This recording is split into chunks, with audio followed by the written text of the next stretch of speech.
Picnic sa panahon ng sakuna? Bakit nire-recommend na meron dapat kaming picnic mat sa gubat? Akala ng iba, ang use lang ng ganitong picnic mat ay parang sa mga pagpipiknik. Pero alam niyo ba, na ang ganitong klase ng picnic mat pwede nyo magamit sa gubad? Kung bakit? Halimbawa, kayo ay nasa evacuation center. Wala kayong tutulugan kundi sa lapag.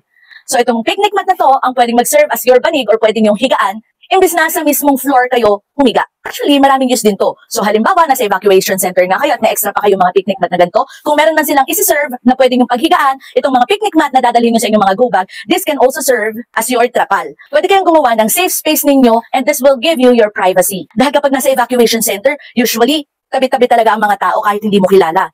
So para kahit paano may privacy kayo, pwede nga gamitin itong picnic mat para pangharang. Malaking use to dahil for sure, wala kayong mahihiga ang maayos. So, ito lang instant na banig ninyo. So kung nakikita nyo, ganyan siya kalaki.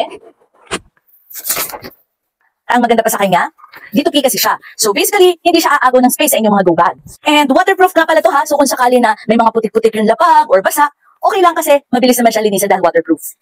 May instant banig na kayo at instant higaan. Kung may budget naman kayo, pwede nga gamitin yung sleeping bag. Ilalagay ko na din sa yellow basket. Pero kung medyo low budget kayo at medyo kapos, pwede nga gamitin itong mga picnic mat para sa inyong higaan. Instant banig.